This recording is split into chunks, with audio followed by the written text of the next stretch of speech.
back in 2017 when we were all naive. We didn't know how this really worked.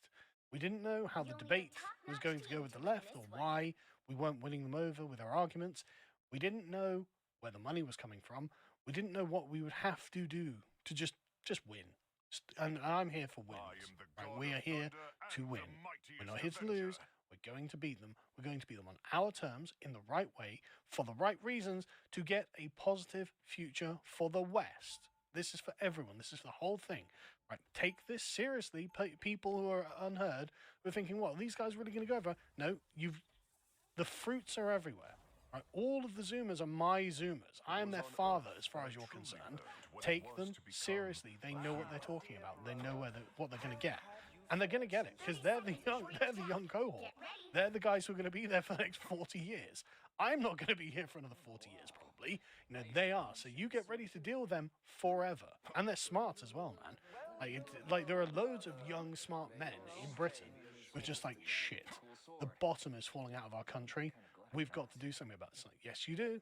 Yes, you absolutely do. But this, again, the cordon sanitaire between myself and broadcast media is an interesting thing. And I assume it exists out of fear. I assume it exists because I will be prepared to raise the questions that they are unprepared to answer. And I have some serious questions that I do want to raise at some point. I'll probably do that in a book because when you do it in a book form, they take it more seriously. And they get more flighty and feel more under attack. If it's just podcasts going out, they feel less under attack. But if there's a book being written, they get terrified. So I'll probably write a book when I'm finished this current degree that I'm doing. But the point being, I don't need the broadcast media and never have. So I don't feel in any way hampered by the fact that I'm not inundated with GB News and invitations or anything like that. It's not something that's ever bothered me because I don't need it. We've got this far without it, and we're just going to keep going. Anyway, so he carries on. Much like Mao's Long March, the fight at first seemed unwinnable until gradually the insurgents gained the strength, the ideas coalescing into a creed and ideology with world-shaping power. This makes us sound incredible, doesn't it? Everyone in the chat, pat yourselves on the back. Because he's not just talking about me, he's talking about all of us. Certainly Benjamin himself seems to view his political journey in just these terms. Correct. With USAID revelations of subsidies for leftist causes, Benjamin pulled up an alleged payment credit to a feminist game development company called Feminist Frequency. He was the CEO of this firm, none other than Neith Sarkeesian, the target of the YouTuber all those years ago. Beneath the receipts, Benjamin simply tweets, "Just wanted to play video games." Very interesting. It's very poetic, actually. I didn't want to have to go on a 20-year crusade to destroy leftism, insult the earth. I didn't want to do that. I had no interest in it. But now we're 5 years into it, and that's going to carry on. Right? The destruction of liberalism will continue until morale improves, right? Until we've completely salted the earth, until the very idea of being left-wing is a laughable, clownish thing, we're going to continue. Anyway, he says, back then, terminally online nerds really did have a live and let live mentality. True. Until politics came looking for them. At first, they thought classical liberalism would solve their problems. True. But the train didn't stop there. It trundled on until like the academic agent, it became genuinely reactionary. Not merely anti-SJW, it rather assails the entire post-war consensus, from immigration to welfare to state education. The more they dug into what was wrong with their Mill and their Aristotle, the more the YouTubers hunted for radical solutions. I just want to say Aristotle's done nothing wrong here. He's basically correct on everything important. Mill, however, Thomas Paine, Mill, Locke, Hobbes, Rousseau, all of them are wrong. They're all wrong, and we will continue smashing these ideas down because of just their wrongness. In fact, he ends, today the online theorists are digging up the very flagstones of liberalism. Yes, I am. Exactly what I'm doing. I'm going to show everyone that this is fucking nonsense. It has always been nonsense, and you've justified, not you personally, but they've justified everything that has been done to us on the grounds of this absolute bullshit. That's the problem. My son's future looks like a fucking wasteland at the moment. The town he is from looks just abominable. It's abominable to look at it. It didn't used to be this way. I've been in Swindon now for like 25 years. It used to be a nice little town. It wasn't very exciting, but it was quite nice. You know, it was homely.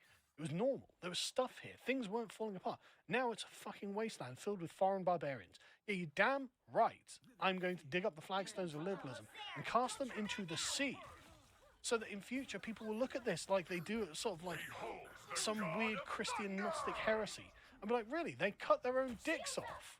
Yeah, they did. They willingly did that. Why? Because they thought they were women. What, are they mad? Yes, they were mad. Right? They walked through the streets because they were flagellating themselves till the blood poured from their backs because they thought the plague was God telling them that they weren't sufficiently Christian. Yes, they were mad. That's what this is going to be by the time I am done. Trust me on that. They scoff at the ideal of the public square and the marketplace of ideas. No, we don't scoff at the idea. It's just clear that if you want a public square and a marketplace of ideas, you have to control it. Your side has to control it. The person deciding the exception has to be your guy who wants to be fair and decent to people. Right? Notice that Elon Musk didn't just blanket ban the left. He should. He could have just been like, no, you're all gone. Every left winger, anyone with a pride flag in their bio, just scour it, scorched earth in one day. Everyone, just search pride flag ban. It could have been thousands and tens of millions of accounts, but he didn't do that, right? Unlike when the left was in control and everyone literally was just constantly ban. No, it's not happening. No, yeah, you can have a marketplace of ideas, and it's a good thing to have a public square. It just has to be in the hands of those people who are trustworthy and responsible, and it turns out that's not the left. That's just not the left. And so we're not having this. We're not having this. We're not having someone nagging us, oh, don't you feel guilty that you have control of something and someone else doesn't? No, actually I don't. Because that only works on people who have a lack of moral conviction. Right? That only works on people who actually aren't necessarily sure why they ought to do the things they do. And it's very easy to say, well, I'm going to be a Voltaire-style classical liberal. I defend to the death your right to say whatever. It's like, yeah, I'm not there anymore, right? What I am now is an older, a decade later, I'm older and a lot more right-wing. I'm a father, and I've decided you've just been fucking everything up. And I'm not happy with it. Right? This is our shared patrimony you are pissing down the drain. I'm not having it, right? So we are going to make sure that things are as they ought to be going forward. And everything else that lies outside that, fine. But that's going to be the core pillar of the civilization. And if you don't like it, we're going to ruin you. We're going to make it so that people look at you and go, wow, you are a frivolous, selfish prick who literally wants to piss away my grandchildren's inheritance over what? Trans rights? Do you think that I'm going to let you destroy my civilization over trans rights? Or, oh, well, are we all just universal blank slate humans, bro? No, we're not. Do I have to pull out the chart? Like the one map of the world? Do I? No, this is all over. Right? This is all over. And we are coming. We are absolutely coming. And that's why this article exists in the first place. But anyway, he says we don't scoff at the ideal of the public and the marketplace of ideas. It just has to be ours. Right? We have the right to control things. We ought to control things. It's ours.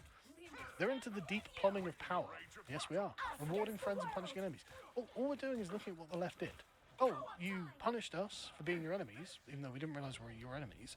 We thought we were all just, countrymen living in the shared country that is the online discourse. No, it turns out that it's entirely networks of patronage funded by US taxpayers to screw over the right and empower the left. Yeah, no, that's over. It's over.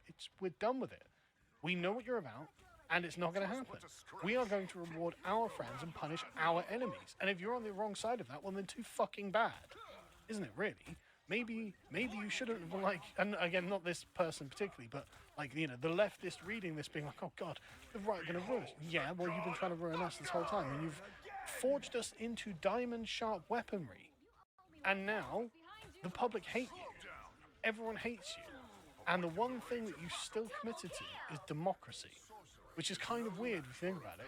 Like, why would you be committed to democracy if your entire platform is I hate most people, and most people are reactionary, racist, sexist, xenophobic bigots who essentially would be better if they don't exist, but please vote for us. No, like Steve Bannon said way back in like 2015 or something. So no, we love democracy because we're going to win. We represent what the majority of people actually think, and those people are going to hear your side, which is let us trans your kids, or our side, which is maybe we should be a country, and they're going to vote for us because we are right and you are wrong, and that's just how this is going to be. Anyway, he carries on. We're a long way from the golden age of Milton Friedman destroys clips. Today, their heroes aren't Mill and Voltaire, they're Thomas Carlyle, Oswald Spengler, and James Burnham. And what did James Burnham do wrong? He was right. But anyway, they're not actually my heroes. I like all of them, though. Although I'm not that big a fan of Oswald Spengler. I know a lot of people love Oswald Spengler, and I've never actually read Carlyle.